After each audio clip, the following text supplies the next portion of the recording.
Happy New Year, everybody. How we all doing? We enter 2022 of the Transformer world. My name's Protoman. This is the Transformer Slag podcast live stream Saturday night main event.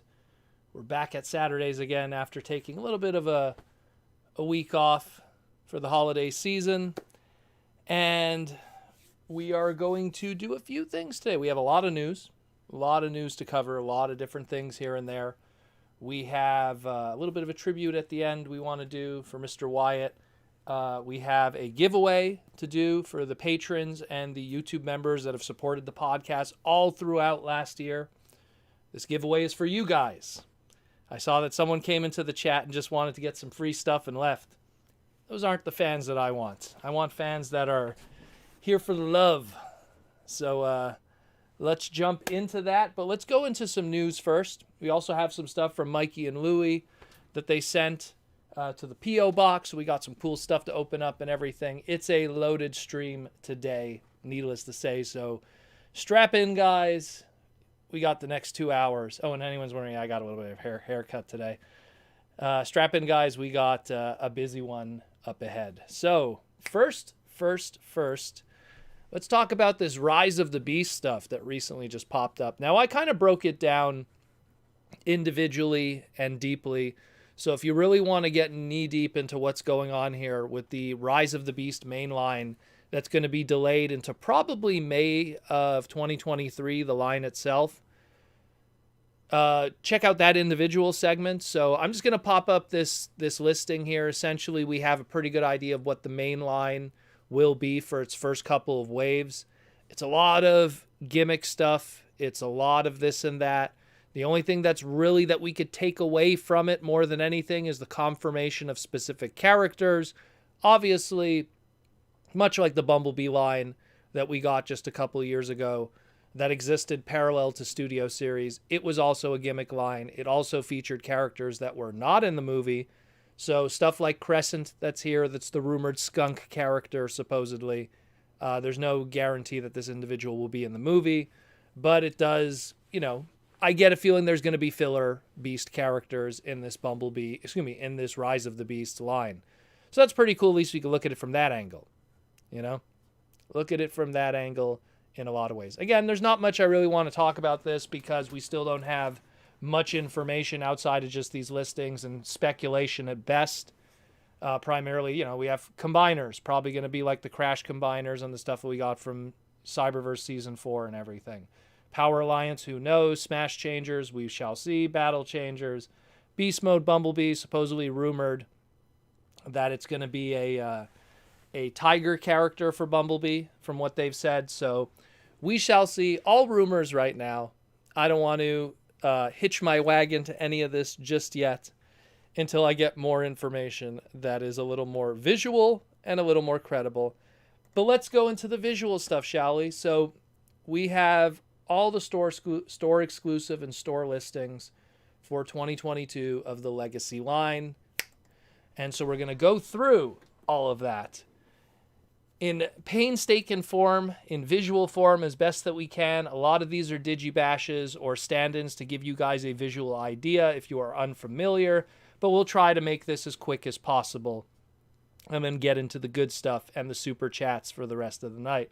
So we have Target and Walgreens listings. A buzzworthy Bumblebee subline that's going to be part of Target yet again, and the big one of it is the multi-pack that's going to have Goldbug, Ransack, the toy Scorponok, and Paralyzer. Obviously the toy Scorponok, I'm just using the actual toy Scorponok there, but they're going to take that Kingdom one, they're going to give it the colors that you see there, and it's going to look the way it looks. Same thing, we're going to be having supposedly a Minerva from Walgreens. I just put the drawing image of how she looks in the Wreckers comic book currently. This is one of her sketch images, so it kind of gives you a good top-down of what potentially it could look like. Again, based on everything, it's probably going to be based off of whatever that Elita 1 mold is going to be in Transformers Legacy. It will be very interesting to say the least. And again, the Goldbug, I just really hope that happens. I just really, really hope that that it happens. I want people to be able to get an opportunity to get that Volkswagen mold outside of that one scant that scant Netflix release that we got just a couple of years ago. So it'd be really nice that that comes out and everyone gets their opportunity to enjoy that. And we would have a Goldbug head sculpt that they could easily take from the Shattered Glass version. It'll be an easy job. You know, not much effort will have to be put into it. Paralyzer, of course, based off of the Bakon concept. Pretty obvious what mold they're going to use there, of course. And just one more to really touch on is that the toy pterosaur. Again, you taking that pterosaur mold that is at the moment an Amazon exclusive and giving it another run in toy exclusive colors. A lot of interesting stuff. Again, I break it down individually in the individual segments, but I wanted to make some better visuals for you guys here today so you guys could get a better idea, and that's going to be the ongoing thing. Next up, let's talk about the Amazon exclusive line.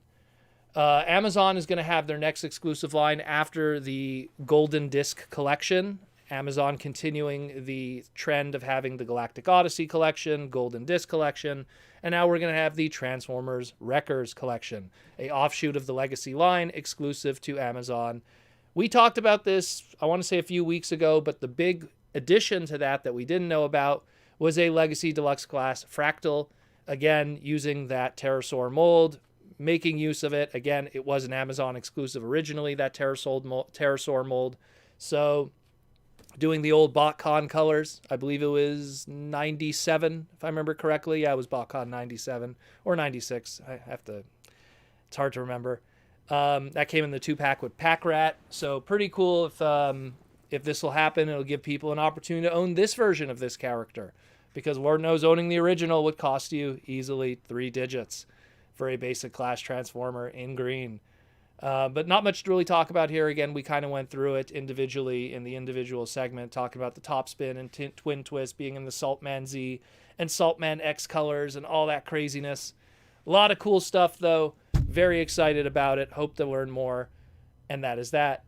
Now let's get into that PulseCon and Hasbro Pulse channels and all that kind of stuff. So let's go into the Hasbro Pulse fan channel stuff. So these were stuff that we very recently just got these images. Obviously the Digibash stuff is Digibashes, but the other stuff is legitimate of what the actual toys are going to be. Of course, let's talk about Legacy Deluxe Beast Wars Sandstorm, which is that orange Scorponok that you see over there. This is just a mock-up Digibash of what potentially it could look like. The rumor is that it's going to have a toy-accurate head sculpt on it. So pretty cool. After that, you have Legacy Deluxe Night Prowler. Now we finally know what the toy actually looks like. And it looks exactly as I imagined it would look. Every single Digibash that most people made were pretty much on the nose. Maybe minus 1 or 2 paint decos. So it's going to be your Kingdom repaint Cheetor into more of a snow leopard color scheme based off of the Halloween Horicons from back in the day that never happened. And then, of course, the Beast Wars Buzzsaw from the Kingdom Waspinator. We knew this was coming. Now we knew 100% with the head sculpt and everything. Obviously, there was older leaked images, but they were mistransformed and stuff. Now we see how really the final product's going to look. The DK3, while we don't have any images, again in the bottom left there, based off of the DK Diachron, I guess hoist mold, we'll call it. So, take that hoist mold, take that Trailbreaker mold, turn it blue, and we're going to have DK3 in some shape or form. Guard is, of course, now we got to see a little bit better how it looks in vehicle mode, because we only got that one, again, leaked factory image. So it is 100% based off of the old Diaclone design, and, of course, the Protecto Black... that was Protecto Green. I forget what the other one was called. It was the eHobby exclusive Ironhide, something black. I think it was Protecto Black. And it just had that traditional Ironhide color scheme from Diaclone in black. So pretty cool. Again, it's going to be Guard. We don't know much about the Armada Cyclonus, but it's probably going to come from that Cyclonus mold, of course. What colors it'll be, who knows? You could take your best guess, maybe a different lighter color scheme, maybe something completely wacky, maybe translucent, who knows? And Lift Ticket we all know about, no surprises there. But Let's talk about the Hasbro PulseCon 2022 exclusive that potentially is leaked. So, Hasbro PulseCon 2022. Supposedly, it's going to be a 2-pack of a Legacy Collection, Deluxe Class Orion packs, and Voyager Class Alpha Trion. These are 2 mock-ups here, done and dirty. They're not the best mock-ups in the world, but what can we do in short time? Probably is going to be, because due to historically, cup molds have been turned into Orion molds or vice versa. And so chances are that cup mold that comes apart is going to be Orion packs. And like I said in the individual segment, it kind of makes sense. I mean, Orion Pax got shot up by Megatron and stuff, and now he was all busted up. You could kind of reenact him in pieces, being repaired by an Alpha Trion here that, again, for people that are unaware, is using the Studio Series 86 Scourge mold. Again, this is just an assumption, but it kind of works. It kind of works. And it's funny because Scourge was a character that also handled the Matrix, and Alpha Trion gave the Matrix to Optimus Prime. There's just so much going on here that it just kind of works. And historically, Alpha Trion has shared molds with Scourge. So it just kind of works, I guess. And then we have stuff that we don't know where it belongs right now. Supposedly there's a core class pack rat that doesn't have a place right now. I say, Pat, put it with that fractal. Do a 2-pack and homage back to the BotCon one. I mean, it's a core class. It's a smaller price point. You can kind of do a pair together. I could see that happening. Again, every single Rat Trap mold we've had up to this point from mainline stuff has been given the blue pack rat colors. So it's no surprise that we're getting the core class in the same kind of treatment. And then the big one here, Voyager class Antagony, whatever our Kingdom Inferno is going to look like in Wave 3, we're going to obviously get an Antagony out of it. What I'm hoping for is, because Antagony had a very unique kind of shape and design, her toy was a straight up repaint of Inferno, but her design in the story pages that came out back in BotCon 1998 gave her a unique head sculpt and a unique kind of shape.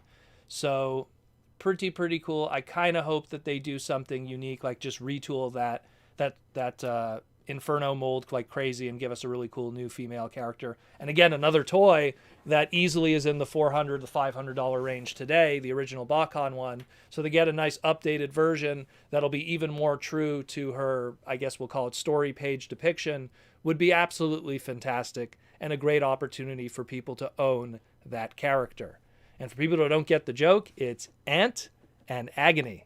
So it's Ant-Tagony. And the last one, Titan class Guardian Robo. We talked about it, a couple weeks ago. That was the leaked thing that we saw on Evan's computer. And I mean, we already know that through Marvel Legends, Hasbro already has the Omega Sentinel trademark, so they could apply it to anything they want. And that Omega Sentinel trademark is probably going to find its way onto this Guardian Robo, and the rest is history. The top left is from Evan's desktop, which was really just a digibash from a fan. And the bottom is how it looks unblurry, I guess is the best way to put it. The only thing I'm really curious about more than anything is if he's going to come with that countdown Micromaster. Are they going to give it a new Micromaster? Is it going to be a new character? I'm kind of curious how they're going to repaint that. Because he's Moon Raider in Transformers Zone. He's Countdown in the American version. Is there something that could be done there that could be done another character? Maybe they'll retool it.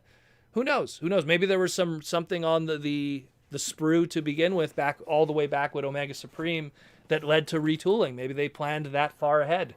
Who knows? But we will see. We will see. What's up, Larry? We will see. Let's jump into some other new news. I keep hitting the microphone today. I'm going to put it a little closer there. Let's jump into some other news. So there was some Micro Machines that recently showed up in a Chinese message board dedicated to Micro Machines. And there was just handfuls of this that showed up. And people were going, what's the story here? And I took this image, I kind of cleaned it up, and I isolated the ones that were really nice. And then I'm going to give you this one here and close up. So we have a Transformers Micro Machines line on its way. There was Micro Transformer non-transforming little figurines, if you will, or I guess vehicle modes, if you will, back in the day. Jada, with their Micro Hollywood Rides line, did the movie stuff, as well as they did one run of the G1 stuff. And it really didn't get a lot of traction, unfortunately. So now Hasbro, through the licensing of Wicked Cool Toys and Jazzware, are continuing the Micro Machines legacy through Hasbro yet again with that of Transformers Micro Machines. And they're going to be starting with movie stuff. Now, people were complaining, why are they starting with movie stuff? Well, Micro Machines just last year in 2020 signed a license with GM and Pontiac to exclusively do a whole bunch of their vehicles and have the rights to them. So, what movie had practically only GM and Pontiac designs? Well then, it's going to work out just fine hand in hand. Look, there's an audience for this. There's people that love the movie stuff. And all of this stuff right now just reflects movie 2007 and Revenge of the Fallen. Look, I dig it. I'm not a big fan of like the Michael Bay movies in general, but I kind of dig micro figure kind of stuff. And it looks cool. You know, there's some variants there. There's some clear variants, you know, Revenge of the Fallen repaints and stuff. And of course, two of the three members of the RC sisters. I dig it. I had a great childhood with Micro Machines and Micromasters, actually. You know, shout out to my uncle who hooked me up with all my Micro Machines back in the day. So I'm digging it. I think it's really cool. I'm kind of curious what to see. And the thing with Micro Machines that people have to understand too is there's a transformer element to them. Micro Machine play sets were always something that transforms from, like, you know, a toolbox into a play set, or, you know, I mean, so if there's anything that's going to definitely lend itself to a Metroplex, a Fortress Maximus, a Grandis, oh my God, if they do a Grandis, that'd be so cool. But you could do something that transforms from one thing into an open city playset. It's Micro Machines. It's in its DNA since the beginning. So it'll be very interesting to see what they do with the Micro Machine trademark and where they go with it from there. So that was probably the big news, at least for me, in a lot of ways. And it's not the first time, again, Hasbro has dived into doing the micro stuff. I mean, they did Microverse with Beast Wars before that, and it just kind of fell flat with Microverse. And Microverse also had G.I. Joe and Batman, because Batman was part of Kenner with the Hasbro stuff. And then, of course, also you then jump into Galoob, which was part of Micro Machines, and then what they did with the Titaniums line with Hasbro, which was kind of hit or miss for a lot of people. But it is what it is. It'll be pretty cool to see where this goes. It's going to start with movie stuff, but I'm pretty sure as time progresses, Generation 1 will find its way, and hopefully beyond. It'll be really cool. Last piece of news we're going to cover is an update on what's happening with Rescue Bots. Looks like Hasbro is going to be putting out a legacy line of Rescue Bots. It's called Rescue Bots Classic Heroes. Classic Heroes Team, which they're going to be reposting, I guess, old Rescue Bot molds, as well as some brand new Rescue Bot molds. And we're going to see, last year we saw Optimus and Bumblebee. Ratchet is on its way. That was recent news that I talked about.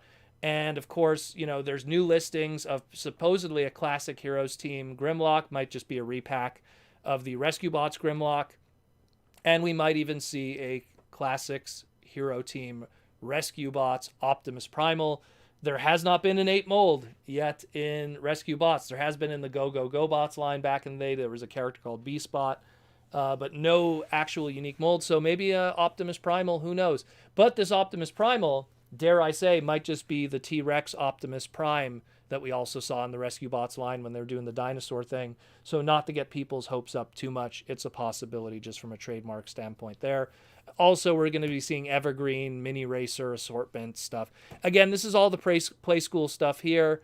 It's all limited as it is right now, and there's a lot of people that don't really care too much about this if it doesn't have a show to kind of accompany it. But I just want to put it out there that this stuff is on its way, and it's fans of it that are a fan of it. They'll dig it, I'm pretty sure. And that's it more or less for the news, my people. Just want to remind people again, the Toy Armada with Aaron Archer, we finished episode 4, which is part 1, talking about the origins of Transformers Armada. We recorded that in early December, which celebrated technically when Armada was being developed. It was the 20th anniversary of that. Now we're in 2022, so stay tuned for part 2 coming of that, where we're going to be celebrating the 20th anniversary of Transformers Armada with the show development and the actual release itself and all the little cool stuff behind the scenes of the creation of that fantastic toyetic line that a lot of people grew up with. So pretty cool stuff. I dig it a lot. Another thing, too, I also want to give a shout out to, of course, is our sponsor, Symbiote Studios, as well as Hasbro, for the plush pins and t-shirts that we have. Again, symbiotestudios.com for your Transformer plush line. And, of course, their amazing pins, their t-shirts, and, of course, we're in a Soundwave mood today. Soundwave's back there with the crew. So we're doing our Soundwave flavor. So definitely pick those up. Everything's there. And if Transformers isn't your thing, then I don't know why you're in the stream. But if you like other Hasbro stuff, they also have G.I. Joe. They have My Little Pony. They have Power Rangers. There's actually more Power Ranger stuff on its way, so stay tuned for that. A lot of cool stuff. And, of course, they're going to be doing a Wave 4 in 2022 of other Transformer characters. I'm pretty sure you could guess who they are. Pretty easy. But it is what it is, so be sure to check that out, too. When that time comes, we'll definitely have the news for that with the images when these are completed and done. But it's going to be a pretty epic year for Symbiote Studios, the first ever ongoing Transformers plush line of high quality and engineering. Now then, we have the gift box from Mikey and Louie that we're going to be pulling some stuff from. We have the giveaway from Binth. They're doing their thing too with us, where we're going to be doing a giveaway to the Patreon members and the YouTube members. Again, I can't stress enough, you have to be a Patreon member to pretty much win these, or YouTube members, which are the people with the icons. If you are a Patreon member, when you shout the answer to the question later, just be sure to put your Patreon name in front of it. Say Patreon, your Patreon name, and your answer, so that my guy John, who's off on the side, is going to take all the names, pick 4, and we'll have our winners for today. A lot of really cool stuff, though. I wanted to do one of each era, essentially. So we have a Generation 1 Blaster reissue. So we got some G1 action. From the Beast era, what I could cobble up as quick as possible is a Beast Machines Ultra Class Jetstorm, which is probably the largest thing out of everything here. Ridiculously huge, that thing. Just a fair warning, though, this toy is notorious for its chromeware, and in the box, the chromeware is already happening. So just to let you know, the chrome is a thing on this thing if you've never owned one, but it's still a big, impressive figure, easily the biggest out of everything here, and probably the most oldest in terms of production if you look at everything here. I understand the G1 Blaster is a reissue, so that doesn't really count, but in terms of what's the oldest product here, it's definitely that Jetstorm. We also have a Revenge of the Fallen Bludgeon, probably still the best Bludgeon toy up to this point from Transformers, unless you don't count the Super 7 one if you want something that doesn't transform. But so we got Bludgeon from Revenge of the Fallen, another hotness, really cool one too, great mold. And for people that are a little more modern, for the modern toys, let's talk about some Kingdom Leader Class Galvatron, also up for grabs here. So if you're interested in any of those, we will do the drawing we'll do it in like 5 minutes or so. What we'll do now is we're going to open up, let's scoot over. We're going to open up yet again from the box, a couple of gifts sent from Mikey and Louie from the Transformer Slag P.O. box. We have 10 presents left pretty much from all of this. So we got 2 more weeks essentially of this. We have this week and probably next week, and that'll be bad. I'm going to be opening up a few of these loose ones, and we'll see what we get, shall we? So let's do that. All of these were wrapped up in amazing wrapping paper. Anyone who's been following the past couple of weeks, the craziness that's going on with that. Oh, what do we got here? This isn't Transformers. This looks like it is, it's, because I love Donkey Kong. It's Donkey Kong from Donkey Kong Country. Both his iterations, both in Mario Kart form. In which car is this one from Mario Kart? I don't recognize this one. I think this was the one that Dry Bones used. Then we got a cool Donkey Kong PVC figure there. I love Donkey Kong. Donkey Kong was my first ever video game as a kid from the Atari 2600. That kind of dates me a little bit, unfortunately. Mine, it wasn't Donkey Kong Country. It was Donkey Kong, OG Donkey Kong in a lot of ways. But that's pretty cool. I dig that a lot. That's really awesome. That'll join all the other plushes and everything like that. We got a super chat from Mikey and Louie. Happy New Year. Hey, Proto, what are you looking forward to the most in Transformers this 2022? Great as always. Everyone show some love to our Proto. Well, thank you, Mikey, with the gold super chat. Well, from what we've seen thus far, I'd have to, like, I'm going to ignore, like, all the rumors and stuff we just talked about and all the listings. From what we've seen just far, probably Blaster, I want to say. Blaster looks really hype. Blaster was my first Transformer as a kid. You could barely see him. He's in the back over there. And just getting a really good version of him would be really cool to have. And I feel that version is then going to kind of help with the engineering one day if we ever do get a Masterpiece Blaster. So I think Blaster's definitely up there for sure. I mean, I want to see what's going on with Rise of the Beasts. I really want to see what's happening with that. But those are the speculative ones. What's happening with Rise of the Beasts? How is that Inferno toy going to look? Beast Wars Inferno, is that going to be awesome? What's Menasor going to be like? All of those are speculative. What's happening with that Cybertron Titan class Metroplex? But from what we've seen thus far, it's that Blaster. I'm really excited about that. I can't wait to see that guy. Get him in my hands and transform him and take a whole bunch of photos with all my past Blaster figures. So that'd be pretty cool. But yeah, I'll go with that one. Unless I'm forgetting something. They didn't really announce much for... I mean, there's that Cliff Jumper that's kind of just Masterpiece that's just floating in purgatory right now. We don't know what's happening with that. Let's see. Fingers crossed for a Bludgeon, says Lizard Sphere X. Ben Williams, Blaster, and Menasor are the things I'm most excited for. I want to see what's happening with that Menasor. What's the story with it? Mike Rosen says, be careful with Bludgeon's sword. Mine bends. You know what it is, Mike? They all bend. The problem is that it's made out of like a soft PVC kind of plastic, so it just kind of lags. And then all you have to do is just kind of turn it the other way, and then it'll lag the other way. I have the Bonsaitron repaint. I kind of have them holding it like this, so like the weight of it kind of keeps it in one direction. And then the regular Bludgeon just has it, it just kind of just sags on one side. If ever it bends, though, and you really want to do a permanent kind of fix, put a mug of water, put it in the microwave, or boil water. You could do one or the other. But have boiling water. Be careful. Don't burn yourself. Dip it in there for like 5 seconds, and then the PVC will be loose. Then sculpt it to how you want it. Let it cool down in cold water, and you're good to go. That's my little molding trick that I do with certain plastics when they bend throughout the years. I see that a lot when you buy Transformer collections and they're just all in like a bin, and some of them get bent and stuff. That's one way to do it with soft vinyl or PVC. It's the best way to move it. Doesn't work with ABS, though. Careful with ABS. It might crack it at that heat.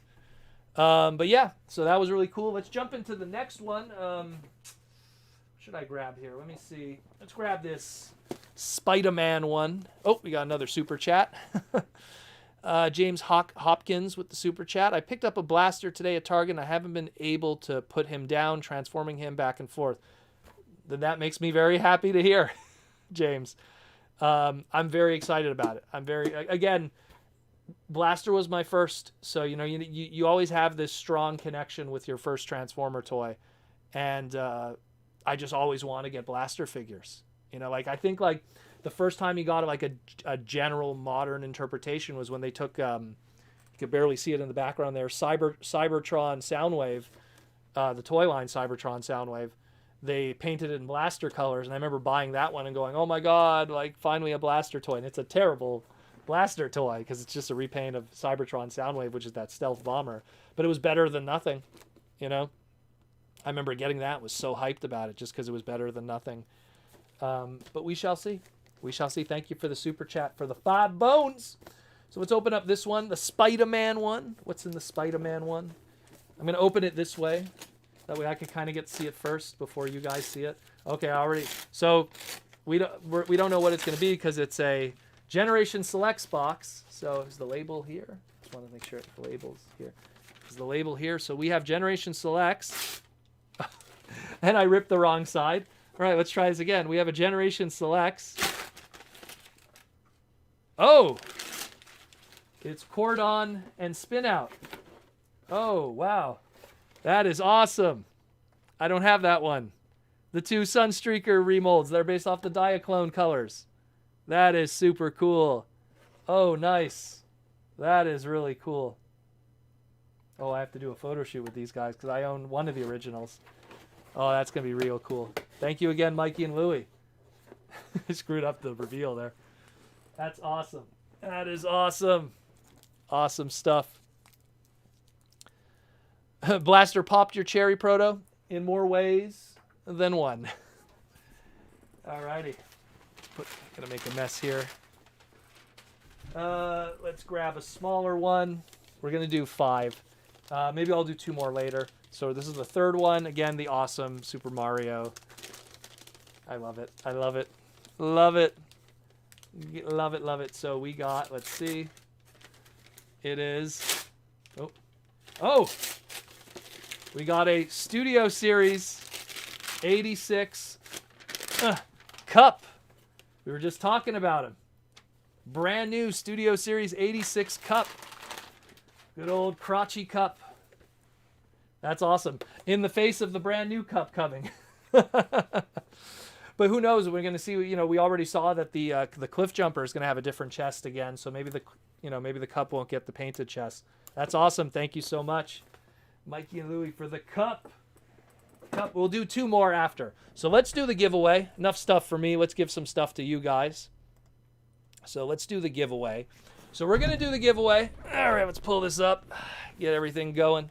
You get a sip of water here. So guys, these are your choices. And again, you have to be either a Patreon member, which if you are a Patreon member, just say your answer, say your name, and then say Patreon, your Patreon name and the answer. Don't worry about being the first one to answer.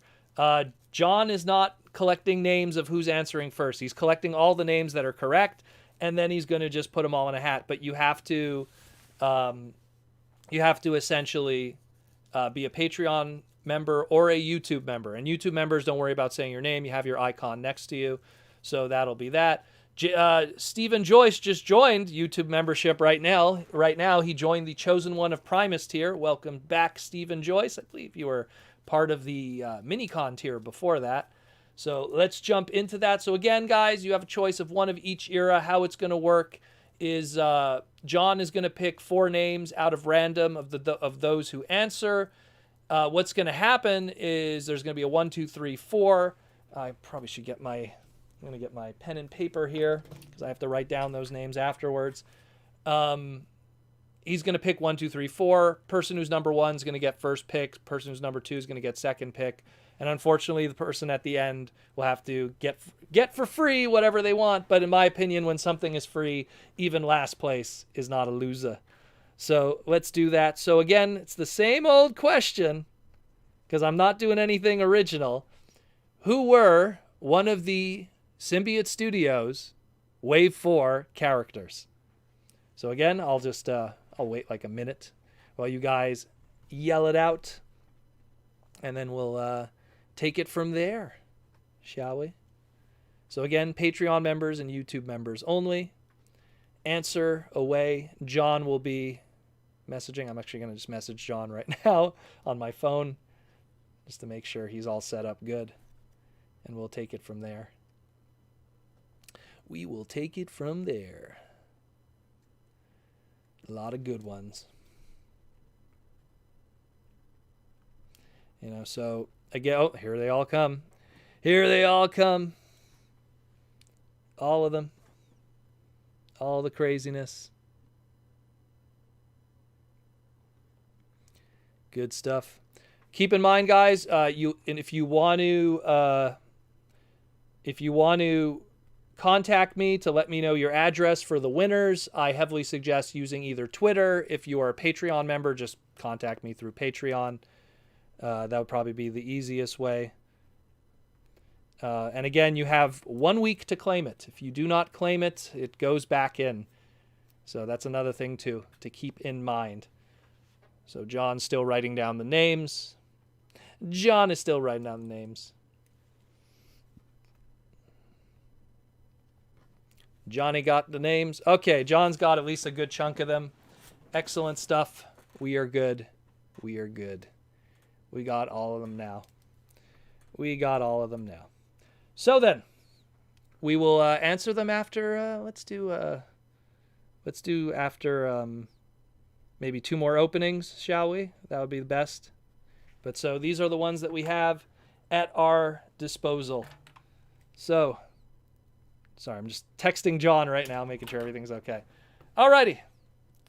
Let's do that. Let's open up 2 more, and then we're going to give away to you guys. So we got, actually, let's open up one of the more obvious ones. This one's pretty obvious that it's something of the Siege/Kingdom/Earthrise flavor. So let's just open it and then see who we get. Ready? 1, 2. Oh, it's not what it is. Not that. It's REDRC. Oh my goodness. I didn't get her yet. This is the only one I was looking forward to picking up. REDRC based off of Transformer Prime. Oh, that is going to be a photo shoot for sure. I got every RC up to that point. That is going to be cool to do a photo shoot of on my Instagram. Plug my Instagram. Protoman Gaming on Instagram. Oh, that is really cool. Nice. That's looking real good. That's looking real good. I'm hyped for that one. RED. I don't know if this line's going to last, but as long as it's doing the goodness. Let's go with this small one. I want to do one small one, and then I'll leave the big ones all 4. We got 5 left, and we got some big ones and small ones, but I want to do this small one here, this Spider-Man one. Let's do the same thing. I don't want to ruin it for me. I want it so we all see it together. Okay, do I got a good grip of it? All right, so 1, 2, Oh, what do we got here? Oh, Studio Series 86, nah. Nice. Haha. Oh, that's an army builder waiting to happen. Oh my, this guy has had so many toys in the past 2 years. Cyberverse, they did like all the different scales and even like tiny turbo changers. And then he had a figure, I believe in Earthrise, and now there's Studio Series 1. Man, anyone who's a Sharkticon fan, they are in heaven. They are in absolute heaven. There is a lot of Sharkticon love going on. That is really cool. That is really cool. Again, thank you, Mikey and Louie, for all the craziness. And now me having a mess in my house, and I got to clean everything up. Every recycling day, it's all wrapping paper. And it's funny because we did these before Christmas even. I'm pretty sure the recycling guys are like, why is there wrapping paper now? People open presents early. Let's see what we got here. Mike Rosen said, I haven't even seen any of those types of figures. And then Ben Williams says, that gnaw is absolutely stunning. I was blown away. And this toy blows all the other versions away from me. Well, it does definitely look like it's pretty awesome. I have the... all I got was the Alicon from Earthrise. That one was still pretty hyped, too. I got that from Jason. And, I like that one. So now I could have something to join that Alicon together. For my Quintessons, my Quints. All right, so let's do some giveaways, shall we? John has the names for me. All righty. Sorry, I'm just opening up here. All righty. So, in first place, we got Lizard Sphere X. So, I might as well pull these up too. So, in first place, we got Lizard Sphere X. In second place, we got Mike Rosen. In third place, we got Stephen Joyce. And in fourth place, we got Patreon member Paul McDonald. So, I don't know what Paul McDonald's name was here, but Patreon member Paul McDonald. Again, Lizard Sphere X, Mike Rosen, and Stephen Joyce. They are all the winners this time around. So, congratulations. I will be contacting you if I'm able to through different sources. If not, please contact me through Twitter or Instagram or whatever, and we will get everything together and have stuff shipped out to ya free of charge. Free's a good price. Free's a good price. And again, thank you all to all the patrons, the YouTube members, the people who do super chats, all of that stuff. Thank you all for those who help support the podcast throughout the year, throughout the whole year. Let us know that we're doing a great job being the #1 Transformer podcast in the world. And this giveaway was to give back to the fans who have been there through all of it, you know? Been there through all the cool stuff. So again, okay, so Mike saw that he got it. Mike won. Lizard Sphere X. I don't even know where Paul is. Hopefully Paul saw it too. So again, guys, you have 1 week. Contact me, please. I just need your shipping address. That's it. Your name, your shipping address, so we could get it out to you ASAP. Probably shipping will be good now. It's after holidays. Probably should be good. I don't know. Is there private messages with YouTube? I don't think there's private messages with YouTube. If there was, I'm fine for that too. I don't think there is. They discontinued that, unfortunately. But again, you could send a message through Twitter. Twitter's one way to do it. Instagram's another way to do it. I can't really think of many others. Unless you're a Patreon member, there's the Patreon messaging system there too. But you'll figure out something. Everyone will figure out something. Even if you have to make a Twitter account just for that moment, just to contact me, it's at Twitter. It's all that, there's all the socials. You can figure out a way to message me there and just get that address to me so I could ship it out and have proof that you are that individual too. That would be also very helpful, because I don't want someone who's jealous that you won trying to steal your your G1 blaster or your awesome, humongously huge Beast Machines Jetstorm, which is pretty cool. I like that toy. Probably the best Jetstorm toy we have at the moment. One day they'll revisit them. That's a trademark they still keep around. Pretty cool stuff. Again, thank you guys for all the love and support. And now let's jump into, because we got about an hour left, we'll do some super chats for the rest of the evening. We have a little tribute to Derrick at the end, Mr. Wyatt, and we'll just look forward to everything that's going to be coming in 2022, because it was a crazy year. It was a crazy year for people who saw the top 5 Transformers of 2021 that me and Jaws D did. It's the featured video right now on the channel. Every year we always make the featured video, whatever the top is, the top 5 of the previous year. And man, you guys really liked Cyclonus. Let me tell you, I was shocked just how much Cyclonus won by.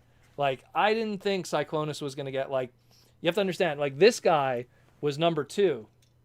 And Cyclonus had double the votes that this guy had. It wasn't even close, second place. It was amazing how many people like that Cyclonus mold, which is even more shocking because so many people love that mold, yet we haven't seen a repaint yet outside of that rumored Armada one. So very interested to see what's going to be happening in the future. There's a lot of cool stuff happening with Transformers. 2022 is going to be, unfortunately, kind of a lean year in terms of fiction, unless they're scrambling to do something, because as it stands right now, we do know that the Rise of the Beast movie is being delayed.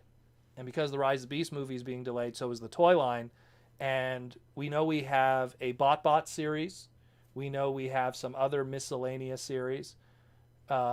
We do have a confirmation that the BotBot series is coming, because one of the writers from the Sonic Boom TV series confirmed that he did write some episodes already. So we don't know what stage in development it's at, though, but we do know that it is being worked on. So hopefully we'll have all that stuff in 2022 to keep us busy in the meantime. Man, wouldn't it be crazy if BotBots is the main Transformer TV series that we have all of 2022 to focus on? That'd be crazy, though, eh? That'd be absolutely nutty. It would be nutty. Let's see. Tom Laney says here, with all the legacy photos, that they have not shown clear pictures of the Titan class. Yeah. We have a super chat by Collector Prime. I'm excited about Minerva having a new toy. Did Shooter and Cab ever get a toy? Shooter did get a toy, but it was a exclusive to the Japanese market. They took the, if anyone remembers, the Goldfire Bumblebee, aka the Bumblebee that was like that deluxe class one during Thrilling 30 Generations. I don't want to have to go get it right now. They took that, they gave it the Shuta colors, and it was I believe it was an E-Hobby United exclusive. I think that's how they labeled it. And unfortunately, Cab hasn't had anything since his original release. Even his Western counterpart, Sirens, hasn't had anything even close to a modern interpretation. So those two are definitely due. They're due for it for sure. And Shuta, in a lot of ways, also had a PVC with the PVC line, the Mega PVC line, which you guys can't see. It's all the way up there. He had a little PVC figure also. Shuta gets a little more love because he's kind of that, that kid character, the main kid character with Master Force, even though he actually did stuff in a lot of ways. But hopefully they'll get some kind of updates, and I'm excited about Minerva. For people to finally get an updated Minerva figure, sign me up, man. That's fantastic. Every Minerva we've gotten up to this point has been some kind of Japanese exclusive or really expensive exclusive or a DVD homage exclusive or a BotCon custom class exclusive or an expensive Kotobukiya figure. Like, it was always difficult. So to have a Minerva that's retail, that's going to be $16 per case at Walgreens, and hopefully she doesn't get scalped, that's great. Ben Williams, War for Cybertron, Ultra Magnus versions all have an alt mode that is like RID 2001, dude. Do you think that they had something in mind with that with Legacy? Oh, for sure. Look, every single Transformer toy today of that kind of stuff, that when they're deciding sculpting, they right away go, what's like the 50 different things that we could repaint and retool out of these things? Look, we got Air Razor, and then we got, Skywarp out of it. And then Skywarp had this tooling on the back of these little pins that ended up being used for Pterosaur and everything else afterwards. They're really on ball now with that kind of stuff. So I'm pretty sure at some point, car robots in disguise will get some kind of love, and that Ultra Magnus mold will be brought up, retooled, repainted, maybe change the shoulders and everything. And we'll have something. Legacy is all about celebrating all the different generations of Transformers now. They're going back to that kind of gimmick. So that's definitely a way to revisit that mold for the fourth time now, because there's a premium finish one that's also coming. So they'll figure something out for sure with it. Wizard Sphere X, not just Sonic Boom, but Unikitty and Monkey Kid. I've never seen those. Unikitty isn't. I think I saw those. Saw the toys for that. Monkey Kid, is that related to the Lego show? The Lego series, the Monkey Kid, or Journey to the West, I guess. But yeah. Let's see. But yeah, it's gonna be a crazy year. It's gonna be a crazy year. It's just, I feel that the only weakness that this year might have is a lack of fiction, both comic book wise, because we heard about what's happening with IDW and the Transformer brand, how they're going to be probably going in different directions. We heard about how we don't really have anything going on right now with the Netflix series. Like, we had our trilogy. There's been no announcement about what's going to be next with that in terms of, mainline. Like, we don't have an announcement of a legacy TV series or something. So that isn't a thing that we know yet. We don't know what's happening with the BotBot series. Again, Sonic Boom, the writer says there's stuff that's written, so it's probably on its way. The Nickelodeon series that was rumored, that's going to be some kind of more Autobot family series. We don't know what's happening with that.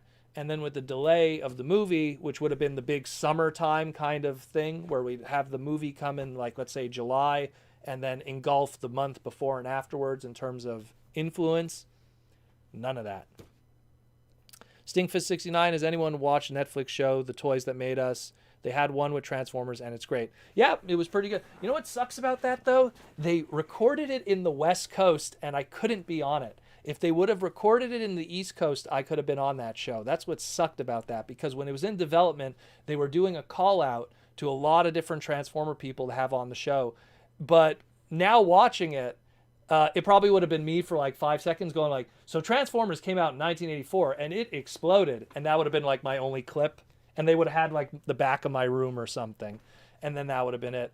Aaron was on it. Aaron Archer was on it. Yoke-san was on it. Who else did they put on there? It was pretty good. The only thing is I found that they kind of, the 90s was just kind of quickly jumped over very quickly. They focused a lot on the prehistory and then a little bit of G1, and then the 90s was kind of a blip, and then it was like movie, and then boop, that's it, you know?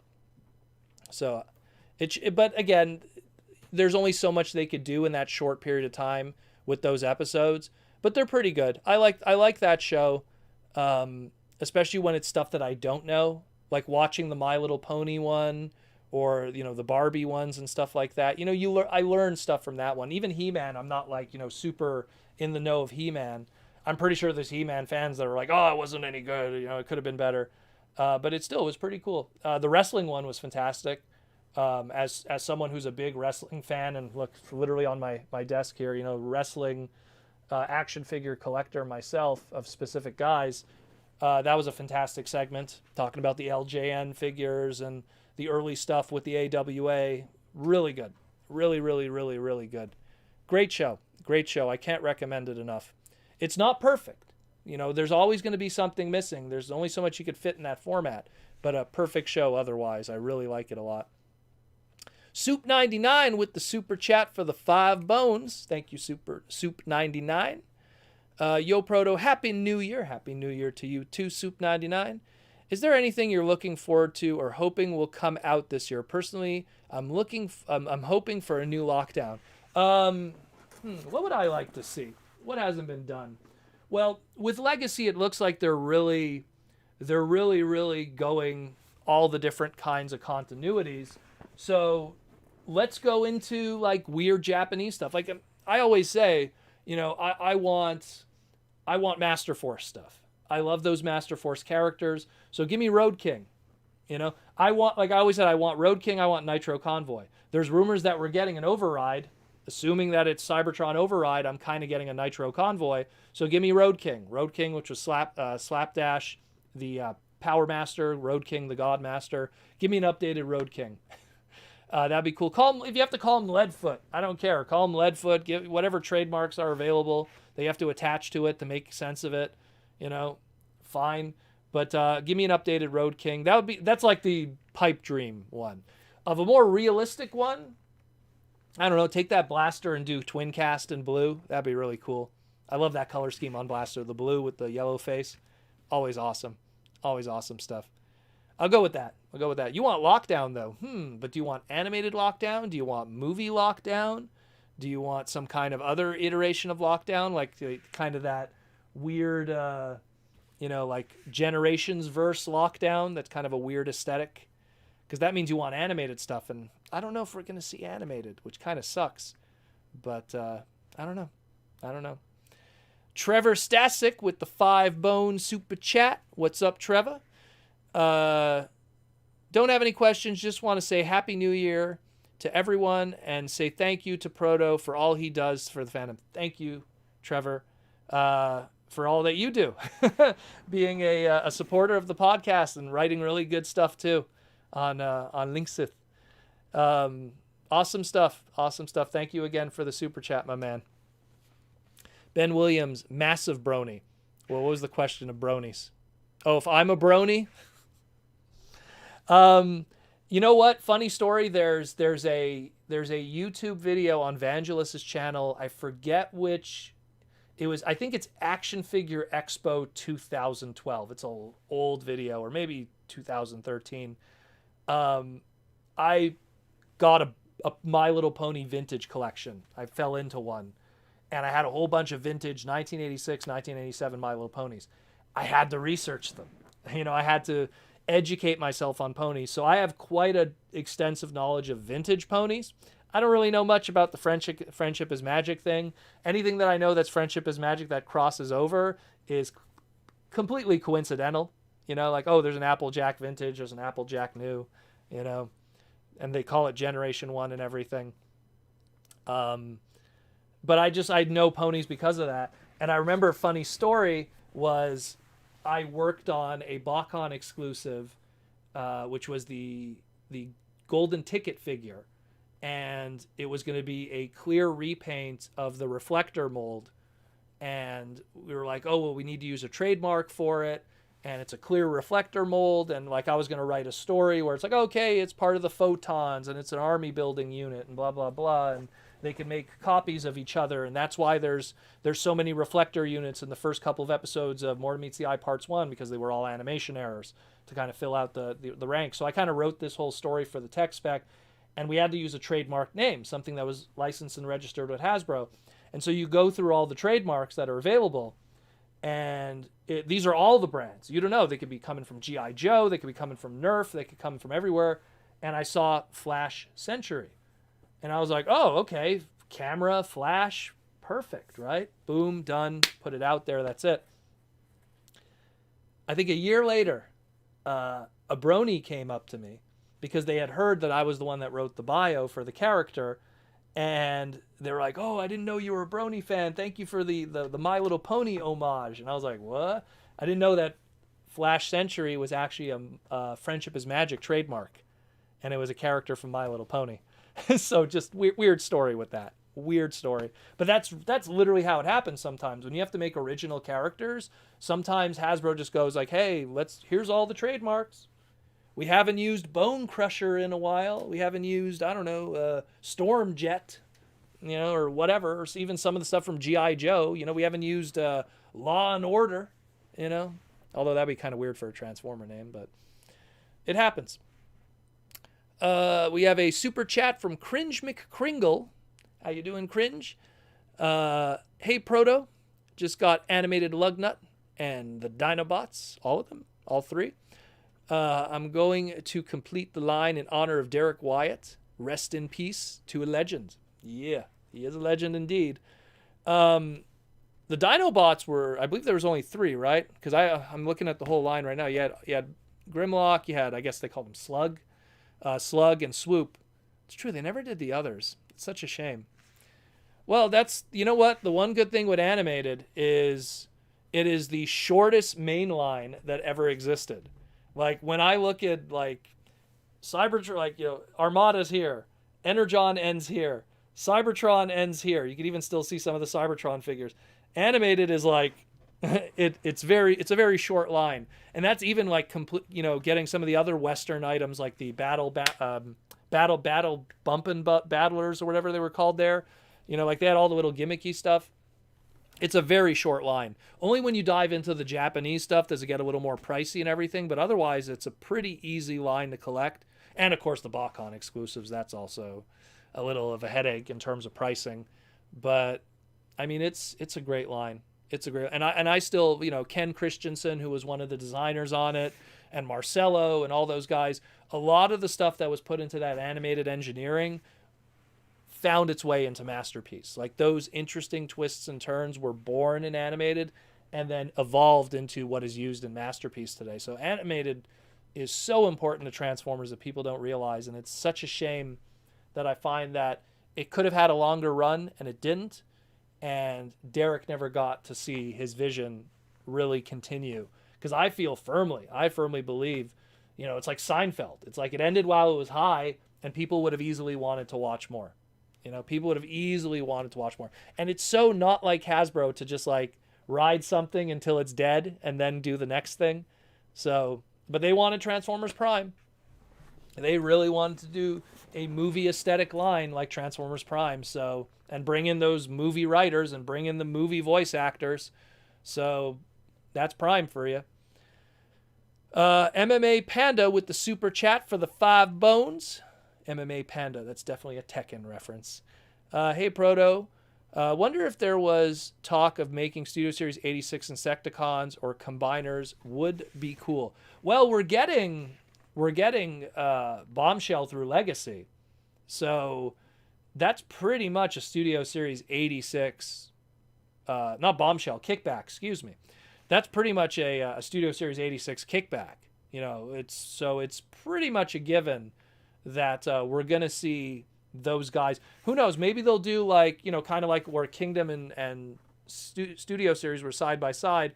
We had Cyclonus in Studio Series 86, but Cyclonus was in Kingdom, but Scourge was in Studio Series 86.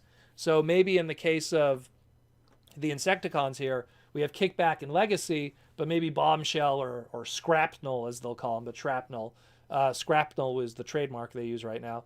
Scrapnel and Bombshell, maybe they'll be Studio Series 86 characters. But they'll be deluxes, and they'll be pretty cool, because that Kickback looks fantastic. He looks really good, so hopefully they'll continue that. Hopefully. And I hope that then they take those 3 molds and make our deluxe Insecticons like have been rumored. So it'll be delicious. As for combiners, I think we're gonna see what's gonna happen with Menasor. Menasor is gonna kind of be the testing ground for like new age combiners. We had all that Combiner War combiner stuff go on. So now that era is done, that's the John Warden era. Now we're ending the Lenny era, and Mark and Evan, and we're going to see how they do combiners, and that result will probably give us an indication of how the future will be. Not to mention, we also have MPG, Masterpiece Gatai, Masterpiece Greto, Masterpiece Giant, MPG Raiden. So we're also seeing combiners on the Masterpiece side of things, at least slowly starting. So we'll see what goes on. You know, the success of those will steer the direction of what happens in the future in a lot of ways. But it would be cool, like you said. It would be cool. Mike says, I sent you a text on Instagram. I got it, Mike. Okay, I'll check it after. Always when the stream ends, I have to do like close down and everything. And usually I get back to people the next morning because it's already late here. But I'll get back to you with everything. Ben Williams, have you ever done a Starscream with the underbase head, like the comic animation? Haven't seen that done before, but he killed me in the 80s. They never had done one. The closest we had to that was, if anyone remembers MP3 Starscream, which was the first ever Masterpiece Starscream, which had like that weird color scheme from Kawamori. It's people kind of repurposed that as underbase Starscream. But even then, we've never really had an underbase Starscream toy. I'm pretty sure it'll happen. One day, they'll have an excuse to do some big leader class Starscream or a Titan class Starscream. It'll be a deep cut. But, you know, it is what it is. But I'm pretty sure they'll do something at one point. I'm pretty sure. Ben Williams says, Devastator for Studio Series 86. Well, they'd have to do a crazy big box set. They'd have to do something like that with individual pieces. I think it'll happen, but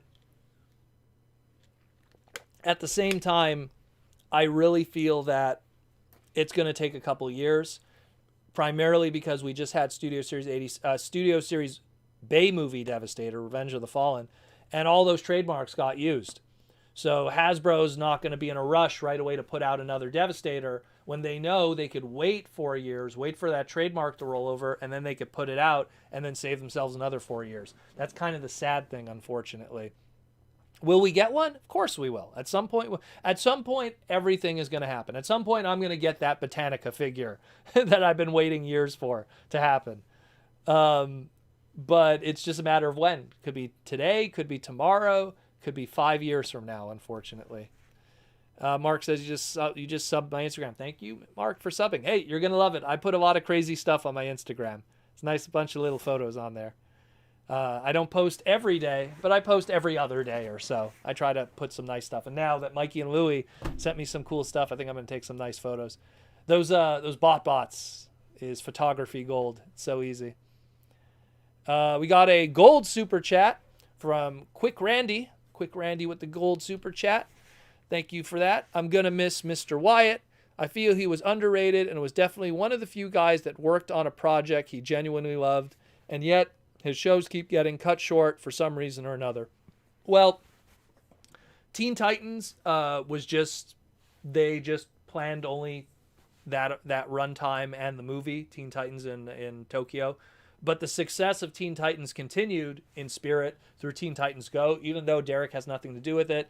Everything he created is still alive to this day. And heck, we had a Teen Titans Go movie even. So at least that one's still kind of alive. And, his influence on, how the depiction of Raven is today, or Cyborg or Beast Boy, is completely vocally, visually, character-wise, because of Derrick Wyatt. Obviously Starfire, they still kind of resort to her old style, and Robin is Robin. But, Teen Titans still reverberates to this day. Animated is the sad one. I don't want to blame Transformers Prime and make it the enemy, because Transformers Prime is still a good series, but it is Transformers Prime's fault. They wanted that. Hasbro wanted movie. And animated really was plan B in a lot of ways.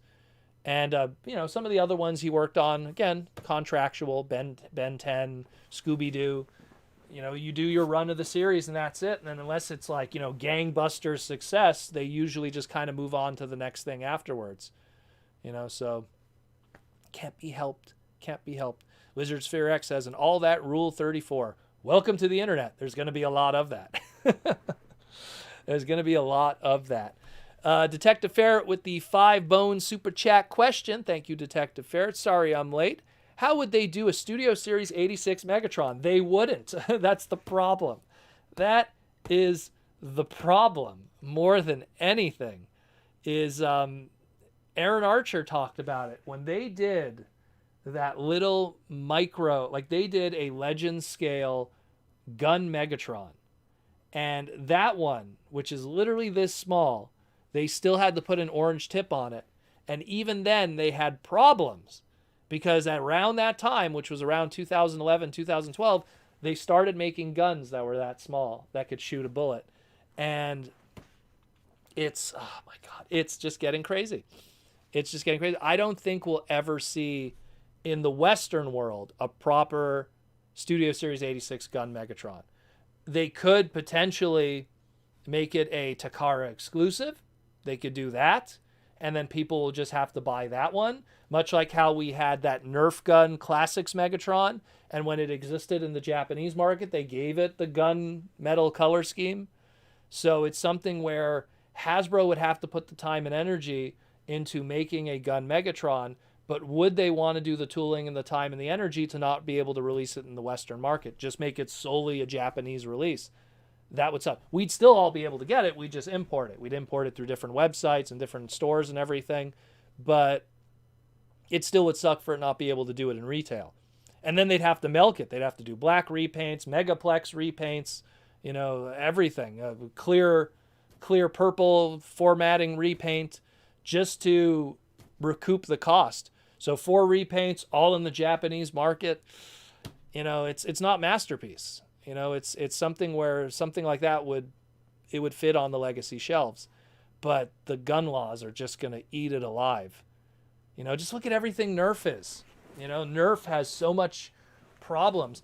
And even then, even if they do the Walter P38, that gun perfect, it would and release it here, it'd have to be bright orange or something. And even then it would be difficult. Give him a submarine mode. They tried that. Look, there was a submarine mode for some of the others, but it still didn't lead to a good gun mode, unfortunately. Still didn't lead to that. Stinkfist69, just a heads up, don't waste your time on watching new Resident Evil movie. It's one of the worst movies I had ever watched.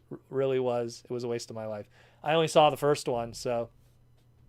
Played all the games, though, up to a point. Love my Capcom. Ben Williams, what do you think about a Battle Damage Studio Series 86 version like Skywarp or Thundercracker and the Insecticons? It's a possible something they could do. Oh, of course. Of course. If they could somehow make an excuse to put out molds again and just give them a different color scheme and make it like a Generation Selects version or a con exclusive, sure. Sure, why not? It's like, Survival of the Fittest, and they're all busted up and everything. Do I hear oppose or against? Nay. And they could have all the busted up Insecticons. Yeah, they'll do. Look, those, I've said it so many times, guys. Hasbro doesn't waste a mold. They never do. They milk it. Look at that Earthrise Megatron and that Siege Megatron. Ooh, look at those Seeker Jets. They don't waste molds. Look at the Datsun brothers, the Lambo brothers. They are seekers onto themselves, you know? Horned Owl says, the only gun Megatron I own is the world's smallest Transformer version. He's really cool for his size. Yep. And that one's a Japanese exclusive. Very tiny. Also very tough to get him to stand, that one. Very tough to stand, that one. He has super thin legs. You blow, and he falls over. Detective Ferret with the super chat for $2. Will Super 7 ever move out of the G1 bubble? They technically did a little bit with the IDW stuff, which is still technically G1. But that Super 7's MO is vintage. You know, the closest thing that Super 7 does to 90s stuff is Power Rangers. You know, Ninja Turtles is 80s into 90s. Power Rangers is 93, 94, you know? So, and Beast Wars is 95, 96. That's about as old as it gets for 90s for Transformers. We might get G2 stuff, which we did with the Megatron, the G2 Megatron tank. But you have to talk to Super 7 because they like their G1. They love their G1. A lot of people like their G1. I like a little bit of everything. Alden Tolbert with the super chat for $2. Happy 2022, Proto. Happy 2022. Happy New Year to you too, Alden. Thank you for the support, Alden. Tom Laney, I'll give him new colors. I give him need colors. They made him in a gun. I'm Classics line. Oh, the Nerf colors. Yeah. Well, yeah. Again, Classics one. They did the Nerf colors. They brought it to the Japanese market. They gave it more of a gunmetal kind of color scheme because it's different over there. But I'm pretty sure people don't want to have that. You know, they rather have a gun Megatron that's done proper. Imagine like a Studio Series 86 Megatron that's like hot purple and hot orange. Like people would just be like, oof, you know. No one's going to buy it. And they're going to waste all their time to manufacture, package, factory, color schemes, plastic, shipping, all of that for people to go, oh, that's nice. I'm just going to get the Japanese one. That's, you know, that's why I think when we think of that gun Megatron from Classics, it had the Western version, the Japanese version, which was Henkei, and then they did a box set version, a 2-pack, years later. And that was it. They were scared to use that mold, man. Never used for BotCon, never used for anything else. It's crazy. Ronan X33 with the super chat. What do you think of the chances for paddles outside of Planet X version? Happy 2022. Happy 2022 to you too, Ronan. I'd love it if paddles got a figure. The Planet X version, I will agree, is probably the closest we ever did get to that character.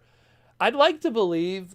I mean, when we got Slash, if you remember Slash, the Legend scale one, I was always hoping that they'd retool that into paddles. Like that would be a way to get more out of that mold. But we never saw anything with it. And the problem with paddles, considering the alt mode that it is, what do you do with it afterwards? It would have to be something that's, you know, that kind of, you know, alt mode, which again, it's that, whatever that Nessie. I don't know what the technical term is for that dinosaur, that underwater dinosaur. But it's a matter of who would it be? Like, who could you repaint that into afterwards? Do you make a new character? I mean, it's one part of Magmatron, but that one part of Magmatron didn't have an individual robot mode. So from Beast Wars Neo, if you want to get into the deep cuts of things. But it's like, that's a tough one, because then it's like, what do you do with it? Is there, you know, maybe... I don't know, maybe do a Beast Wars Snap Trap or Snapper and then retool that like crazy into paddles. I guess you have to find alt modes that are similar, you know. That's one way to do it, I guess. But thank you for the super chat. Elves Bleed 57. Have you heard any rumor of Hasbro using Mutant Mask Shadow Panther for Cheetor? So the rumor was originally with Night Prowler that it was going to be a mutant head for Night Prowler, but, well, I'll just pull it up again here. That is unfortunately not the case. It looks like it's just going to be a Cheetor head sculpt on Nightprowler.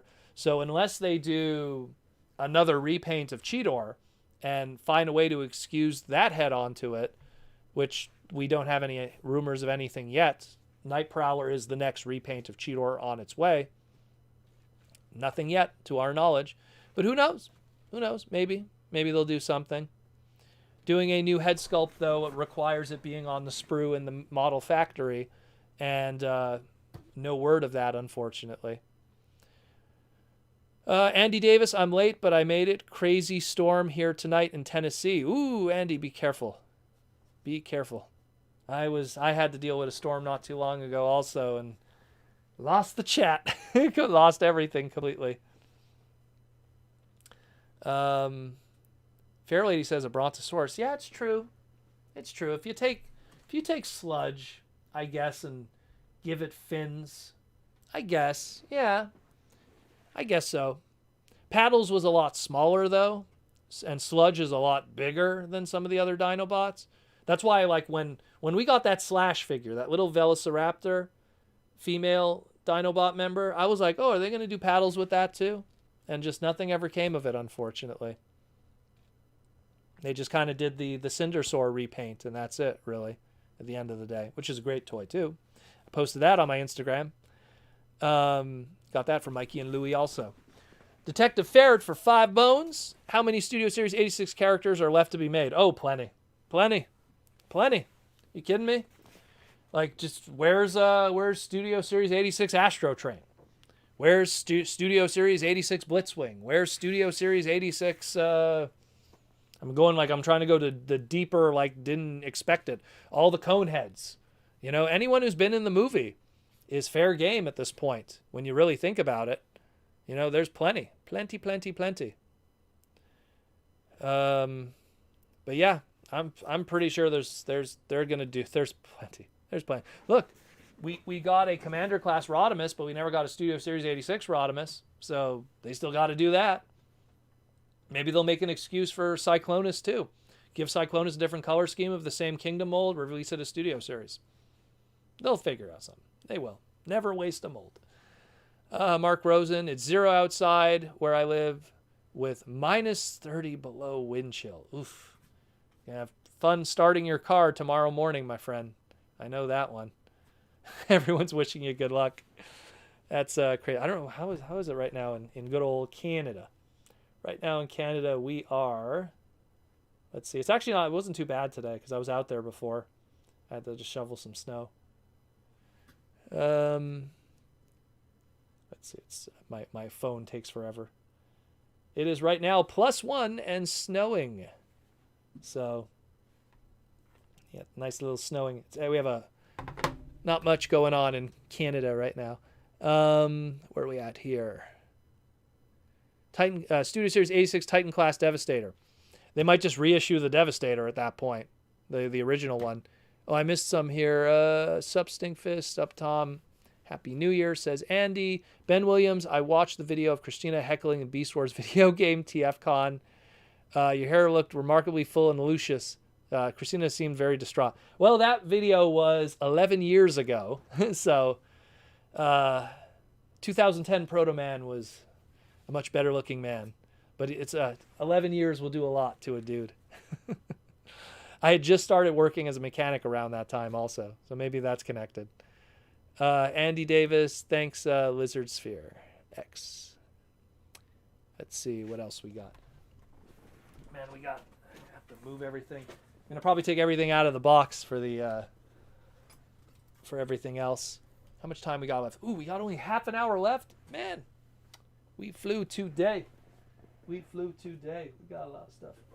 This is the winner of today, I think. Actually, no, I don't know who's the winner of the day. A lot of good stuff, but this is definitely the winner of the day. That's really cool. That is really, really cool. Thank you, Mikey and Louie. Especially Spin Out. Because he has a masterpiece. Nice red masterpiece Spin Out.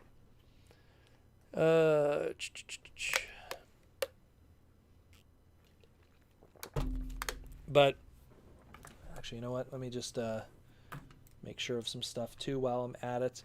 Just a reminder again, guys, everyone who won the giveaway today, again, Lizard Sphere X, Mike Rosen, Stephen Joyce, and Paul McDonald, please contact the pod through any means necessary so I can get your stuff out to you.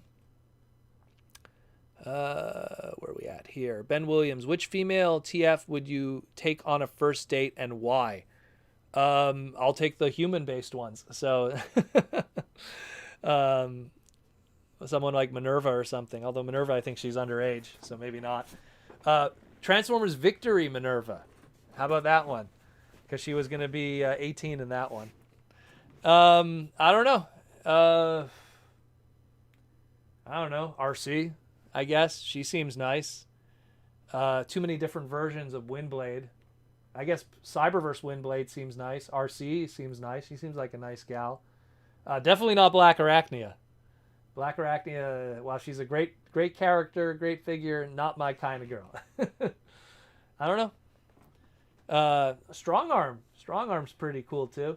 Strong Arm's pretty awesome from Transformers Robots in Disguise 2015. She's a underappreciated character. I'd like to see more of her in other iterations in the future. Like a Legacy Strong Arm would be pretty cool, because that toy kind of was limited. Yeah, I'll go with Strong Arm or RC. Those two for sure. Probably up there.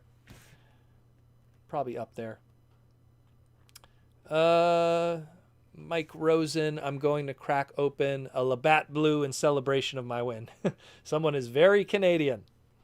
What is Labatt Blue? That is the beer of choice for hockey. Lizard Sphere X, I got you through Twitter. Perfecto. That's usually the best way to get a hold of me. Let's see. Elves Bleed 57. You could create a fake G2 color scheme for paddles. You could. What would be the G2 color scheme? So you have Grimlock is the blue. I always like Slag as green. Works out well. Then we have Snarl, which is the maroon. We saw what we might have gotten of Sludge and Swoop through those images online, which were wacky colors, like an orange and a like crazy neon colors. But paddles, let's see, we have primary colors. So paddles, I don't know, we'll have to go with like a yellow or like a hot red. There's no red, actually. There's maroon, but there's no red. Maybe paddles in red or pink. Just go with pink. Why not? Pink color scheme. I think there was a bootleg of the Dinobots that went with the Power Ranger colors that was kicking around a while back. I remember that, and they used pink for Slash. Mark Rosen, do you watch any Transformer stop motion videos on YouTube? Not really. I wish I had the time for that kind of stuff, to be honest. The only ones that I kind of watch are the recent official ones that have been done with Greg Berger and John and all the voice actors and stuff like that. And Flint Dilley, I think, wrote them. I saw all of those. Those are pretty cool. Those are funny. But I don't really have time for a lot of the other stuff. I really don't. I don't watch YouTube toy reviews. I don't have time for that, and I'm not really interested in that. I kind of like to experience the toys first by me. Like, I rather experience the toy the first time, me transforming it, than watching a YouTube review. And no offense to YouTube reviewers, but I also kind of don't care about the opinion too. So I just kind of want to experience it myself and forge my own opinion. I don't really care about other people's opinions. So no offense to them. I'm just saying, that's why I'm not big on that kind of stuff. I used to do YouTube toy reviews back in the day, and then I was like, if I want to talk about Shockwave, I don't need a Masterpiece toy to be an excuse to talk about Shockwave. I could just do it on the podcast. So it's kind of one of the better reasons. Stinkfist69, just checking once. You can win.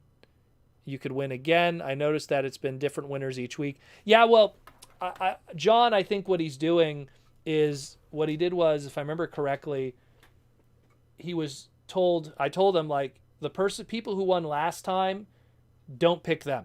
That was all I was saying. But you could take the other weeks. So last week, I think we have the notes here.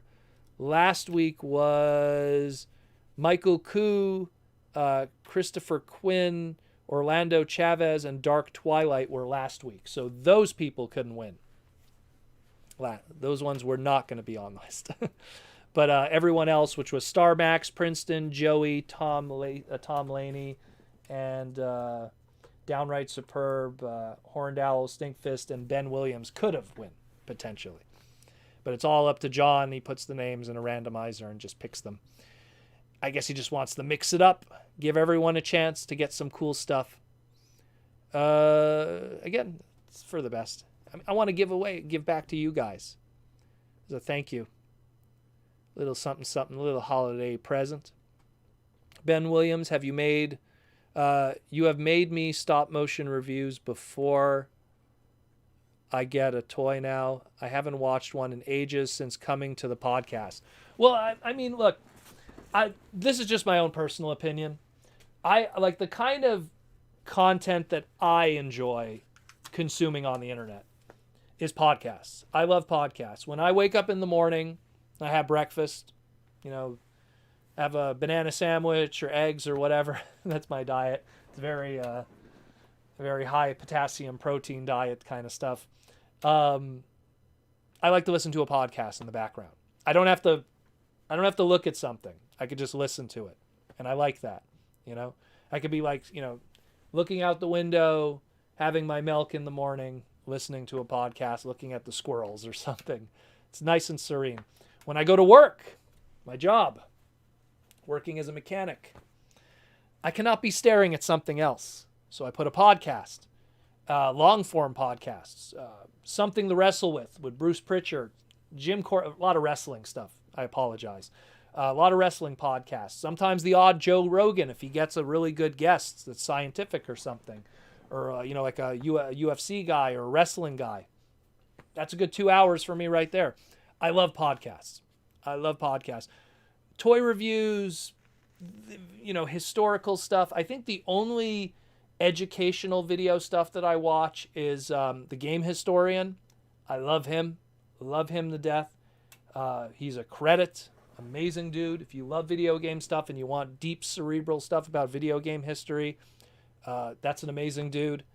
But I'm a podcast guy, and I love podcasts. So no surprise that that's kind of the kind of content I also like making. And if you guys like it, hey, all the better, right? It's all the better if you guys like it too. So it all works out in the end. I like podcasts because I find them more versatile. You could make them in bite-sized portions like I do, so you don't have to waste your whole day. Some great stuff. The wrestling ones that I listen to, you could listen to a full version of it, or you could listen to bite-sized versions of it. I think the only non-podcast show that I watch is the Old School podcast with V1. I think it's called what is it called? The Old School OSW. Excuse me, OSW with V1 and the crew. I watch them too, but they put out something usually like once every 2 weeks, once a month. So it's a lot easier to kind of tune in and watch their stuff. So it's hard to figure out, but that's kind of what I like, What do we have here? I have plenty of Transformers. I like the ability of transforming it every time I get a new one. I very rarely transform it and it goes straight to the shelf. That happens with a lot of people. They open up a figure, they mess with it a few times, and then it goes on the shelf. I'm guilty of that with a lot of stuff. I'm pretty sure there's a lot of Cybertron figures, definitely a lot of movie toys, that you open it once, and then that's it. You never see it again. It's probably never been messed with since then. So you're not alone there. Ben Williams, Jim Cornette Experience, and all of Conrad's shows are superb. Yes, they are.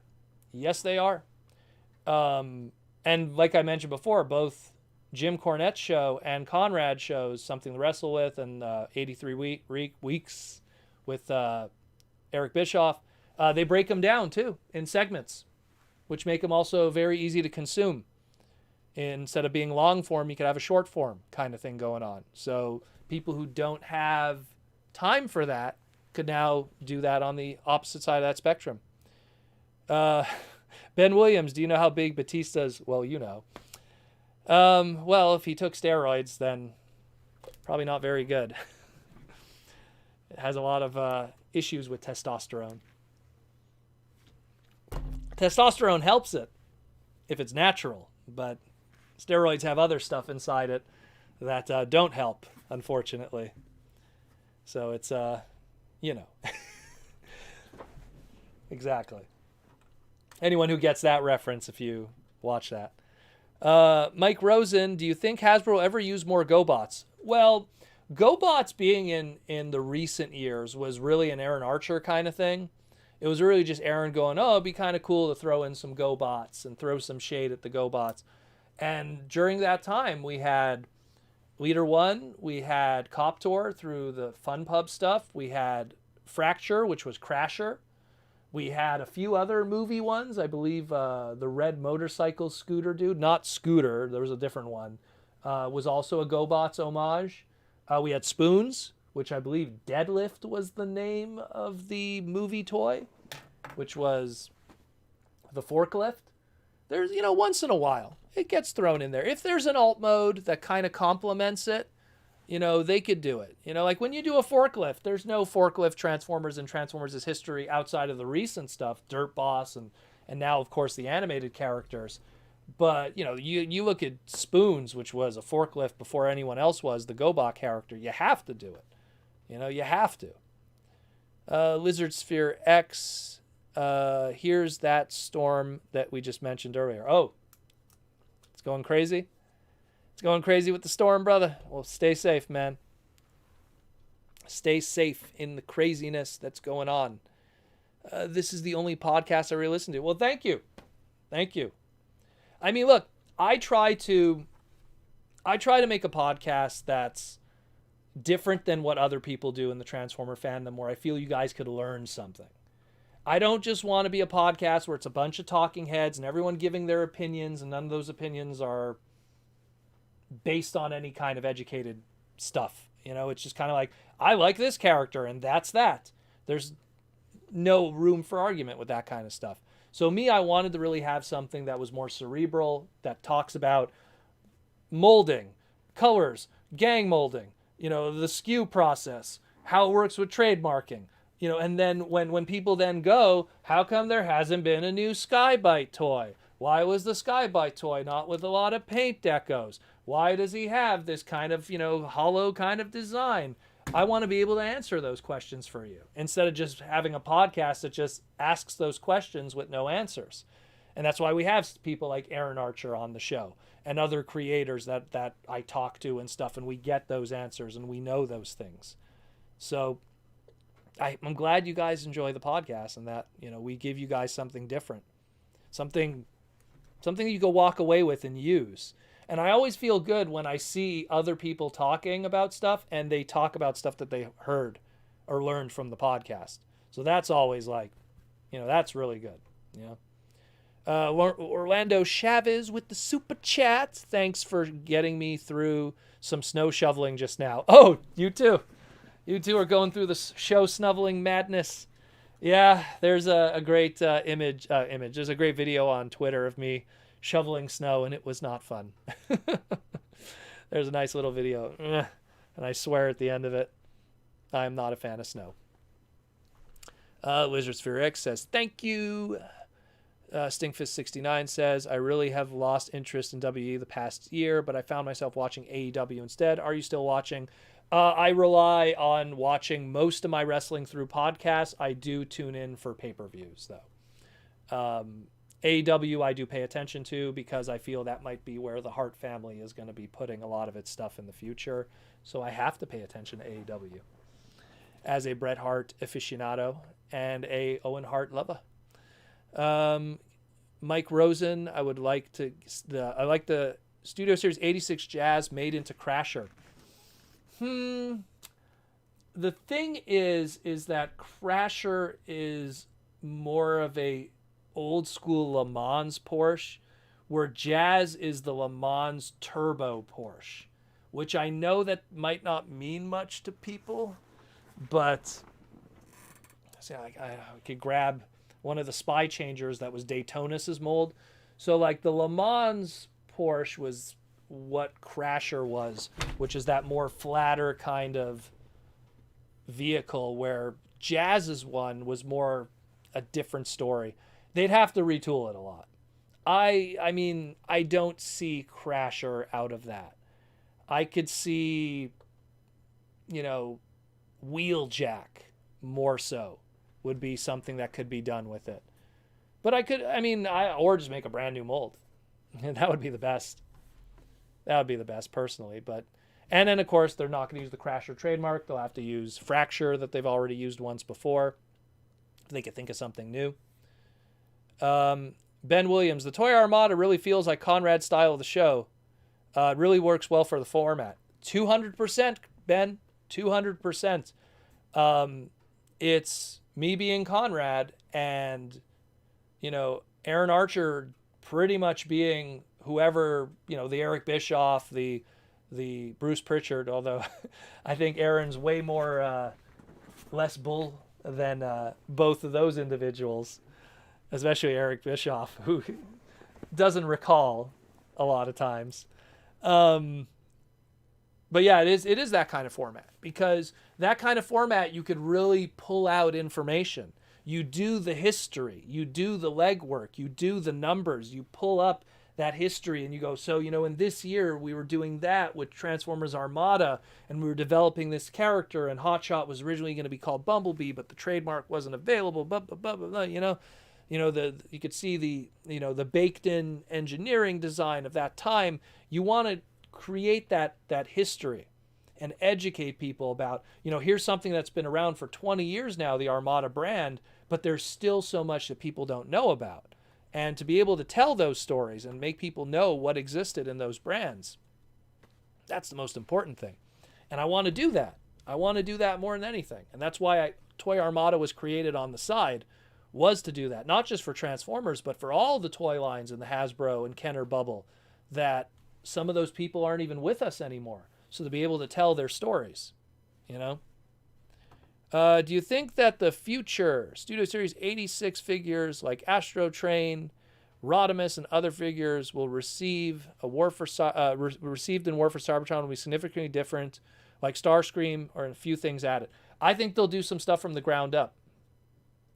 Stuff like Rodimus, I think they'll do a brand new Rodimus toy. I think that we won't see a Rodimus Prime for 2 years. Let the trademark expire, they'll do a new one, and then boom, we're going to get a brand new Studio Series 86 Rodimus mold. And we'll have so much time separated from that Commander class that they could pull it off. For sure. I think that Commander Rodimus was really just a Kingdom product at the end of the day. Tom Laney, going to call it a night. Thanks, Proto, for all that you do. Always, I enjoy the podcast. Thanks for everything later. Thank you, Tom, for coming by. Thank you for supporting the podcast and being a YouTube member. Mike Rosen, I was just basing it off of Jackpot. Oh, well, I have Jackpot nearby right here. Well, again, it's, to me, like, I really think when you look at how Crasher's design is, and like, how it folds in the back and everything, like the original GoBot toy, I think that there's other molds that could be used. I really do. Even what's it called there? The Jazz, or is it? The Jazz that was based off of the Power of the Primes one. I have the Stepper one here. I mean, even that's more, in terms of design, is much more Le Mans Crasher, in my opinion, in terms of the shape, but still kind of separated in a lot of ways. Let's see. We have a gold super chat from J.R. Mina from the Philippines. What's up, J.R.? Happy New Year, everyone. How's the holiday celebration, Proto? Very good, actually. Got a holiday cake and everything that I've been slowly chipping away at from Dairy Queen. I have to try to eat healthy during the holidays, but there's so much good cake, and cake is my weakness.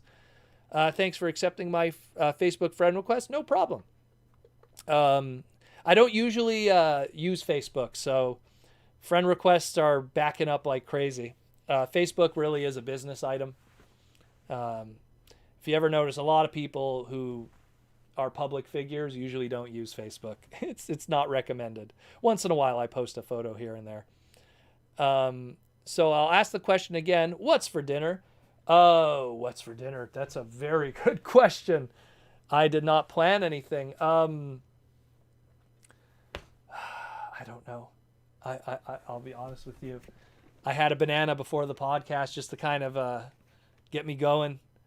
I'm going to probably maybe make some egg rolls, throw them in the oven, have something simple. I have sweet potatoes that I like to boil, peas and corn, maybe. I don't know. I'll think of something.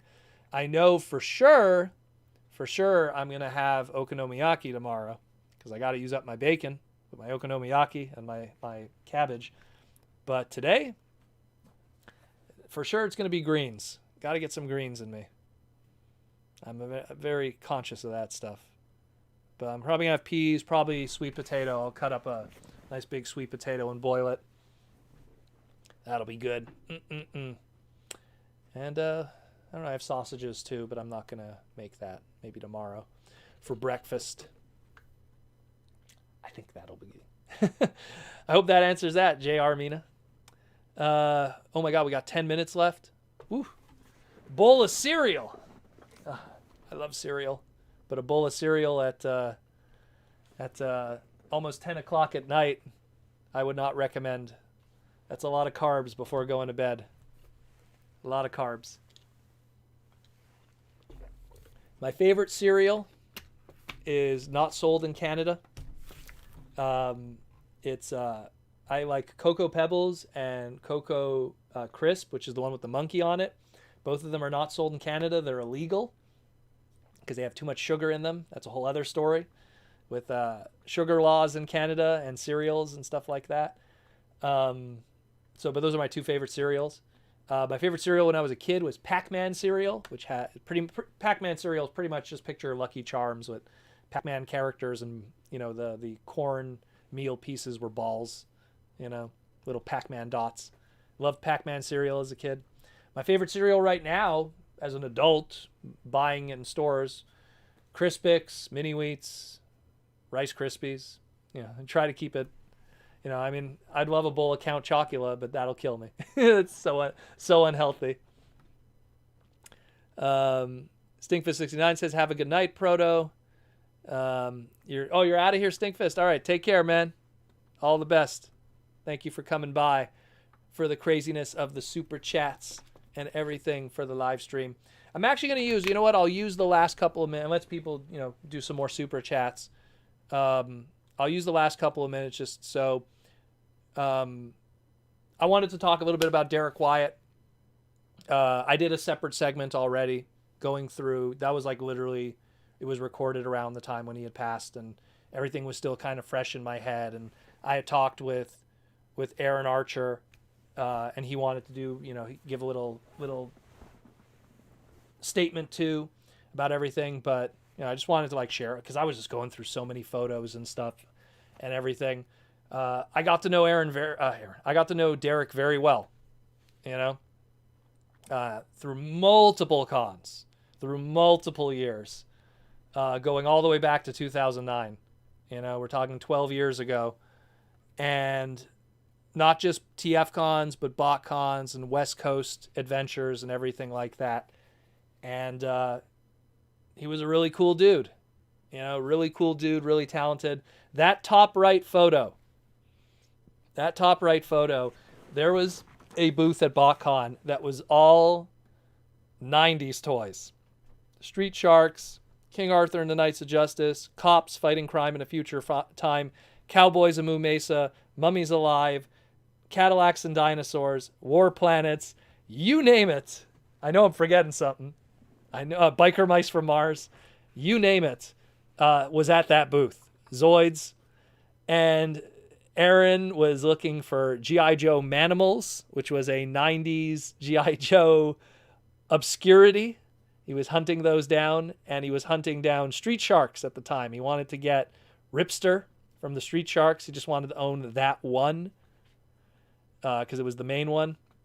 And it was so fun 90s toy hunting with him because I'm a big 90s toy hunting kind of guy. And he loves 90s and weird 80s toys because they just have so much character to them. So that was just great times. And one thing with Derrick, man, here's another one. Man, like, we went eating a lot. Like, he would make, I think I'd gain weight with him. You know, like, there's a lot of photos of just me and him at restaurants, you know? And, like, that was at the burger joint. That was, like, $17 burger, double patty, pretzel bun. Man, I'm making myself hungry right now. With cheese and bacon, applewood bacon, pickles, onions. Oh, God. Derrick, you're killing me.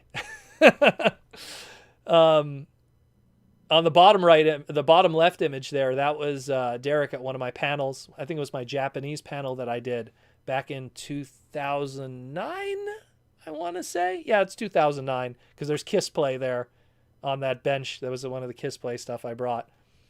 But, man, good times with that guy. So many good times. And imagine we were like both on opposite sides of the globe, you know, like talked through texting on my cell phone or, you know, at the time Skype and MSN when it was still a thing, MSN. Great dude, great dude, great heart, you know, just so many good memories. That picture there where we're shaking hands in the middle, I'm wearing a shirt there that says Matrix inside. He bought me that. As a gift. I have no idea what made him think to buy me it, but he wanted to buy it for me because it said it reminded me of him. I guess maybe because the Rodimus thing. Who knows? So many memories, so many great stuff. Such a talented dude, and he will be missed, man. He will be missed. He was such a really cool dude.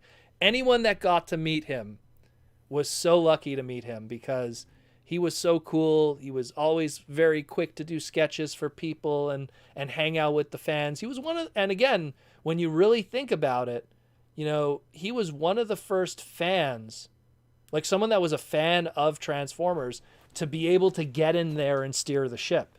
Like even Aaron Archer, Aaron said, oh yeah, like, you know, I had Transformers here and there, but, you know, I wasn't a hardcore fan of it. Like Aaron grew up with G1, but, you know, he wasn't a hardcore fan.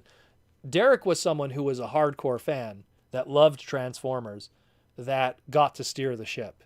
And we have that today, but we didn't have that back then. And I think that's why Animated was so great, was because we had someone like that steering the ship. And it worked out so well for us because of his unique style and his unique requests in terms of storytelling with Marty Eisenberg and voice acting with Sue Blue, where he would make requests for certain things to be done here and there. So just a lot of really cool stuff with him. And I mean, like that era's, you know, even though he's gone, his stuff will reverberate forever because people still talk about Animated all these years later. And hopefully with his passing, maybe it'll make Hasbro go, you know what? Let's do something. That would be really cool. That would be really, really, really, really cool. Cringe McCringle with the super chat. Are you going to be getting an animated dedicated episode on the Toy Armada? I think everyone would love to hear stories and learn about Derrick. That's something that could definitely be on the table. You know, again, Aaron worked with Derrick and Hasbro during that era, so that's stuff that could be talked about. We have stuff already kind of lined up right now. Ooh, we just got a little bad with the... There we go. We got stuff kind of lined up right now, but we'll definitely see what'll happen in the future. We'll definitely try to do something for sure. That's, you know, maybe like I don't know. We'll think of something. My brain's always percolating with something. We'll think of something for sure, and we'll do it justice. We'll definitely do it justice. How old was Derrick? He was 49 years old. He was born I want to say April. I think he was born in April, but he was 49. Didn't make it to 50, unfortunately.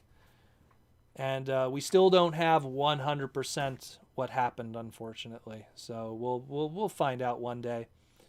But it's more about remembering, you know, everything that he's done while he was alive. You know, he did a lot of cool stuff.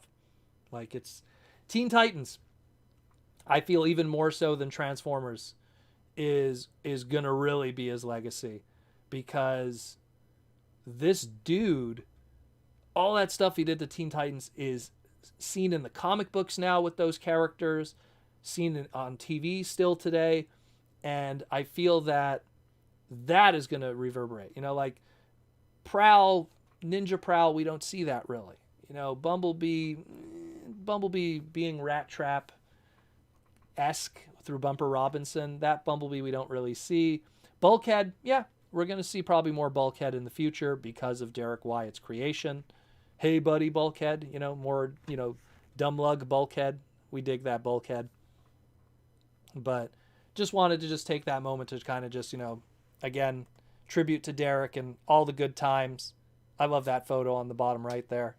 That's all like the different creators and stuff. Sakamoto-san, Marcelo, Josh Perez, Casey Collar, Thomas, Matt Frank, Robbie Musso, Josh Burcham, Derrick in the middle there, and my dumb butt wearing white in the middle of all of that. And I believe that's Lady Wreck on top.